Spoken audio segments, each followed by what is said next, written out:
다음 이야기입니다. 쌓일 대로 쌓인 갈등이요. 결국 무력 충돌로 번졌습니다. 그러니까 우리나라 국민들도 즐겨 찾는 나라인 태국과 캄보디아 이야기입니다.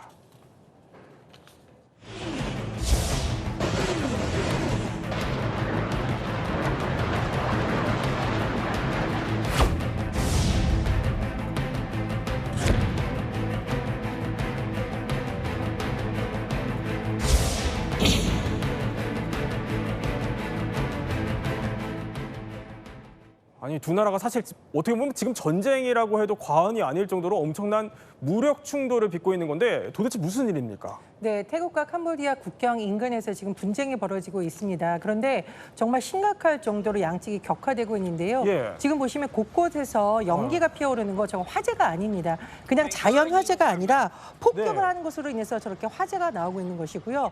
무엇보다 저 상황으로 해서 민간인의 피해도 속출하고 있습니다.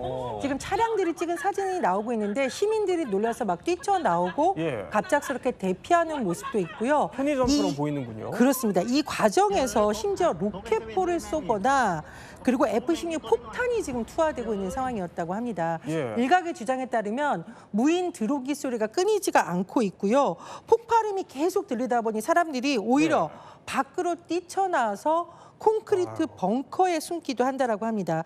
무엇보다 심각한 것은 지금 사망자가 계속 늘어나고 있다고 하는데 예. 최근 알려진 바에 따르면 14명으로 집계가 됐다고 하는데요. 앞으로 점점 더 늘어날 가능성을 배제할 수 없는 상황입니다. 이남희 기자, 영상을 보면 뭐 도로, 주유소, 여기 뭐 편의점까지 그야말로 민간인이 보는 앞에서 계속해서 폭격과 교전이 벌어지는 것 같습니다. 이러면 민간인 피해도 상당할 것 같은데 지금도 계속되고 있어요? 그러니까요. 특히나 아까 주유소 말씀하셨는데 주유소에 있던 편의점의 학생들이 주로 피해자였다는 거예요. 그랬군요. 더 안타까운 것은 이렇게 민간인들이 더 사망자의 대다수를 차지하기 때문에 더 안타까움을 사고 있는 건데요. 네. 이게 오늘도 지금 접경지대에서 아침 6시부터 다시 총격이 시작돼서 접경지대에 있는 주민분들 지금 보시는 그림 보면 대피하고 뭔가 이 방공호 같은 데 숨고요. 그렇군요. 예. 대피하는 모습이 이어지고 있는데요. 그래서 굉장히 지금 태국과 또 캄보디아 국경지대 주민들이 불안에 떨고 있는 상황입니다. 이 두 국가 간의 무력 충돌의 심각성이요. 사실 양국의 대응에서도 드러납니다.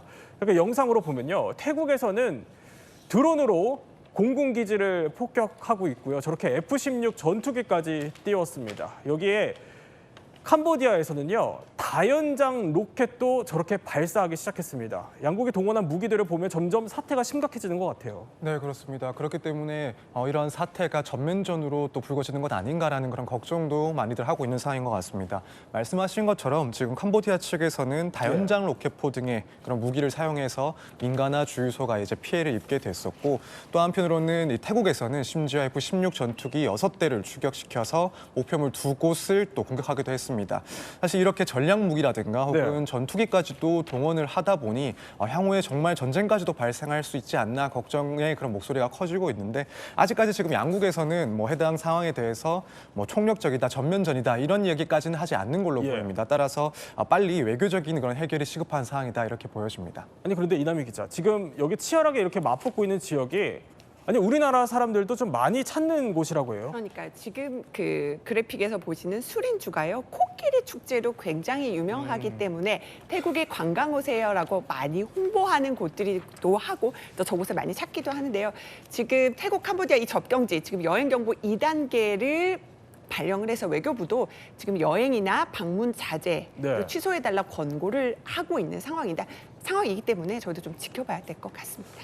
전희연 평론가, 이게 혹시 전면전으로까지 빚어질 가능성이 있습니까? 앞으로의 상황을 좀 봐야겠지만 다만 외신들이나 국제 전문가들의 분석에 따르면 전면전까지는 않을 가능성이 높다라는 관측이 나옵니다. 그 이유는 일단 두 나라 모두 내부 상황이 좀 힘들기 때문에 전면전까지 펼칠 여력이 없을 것이라는 건데요.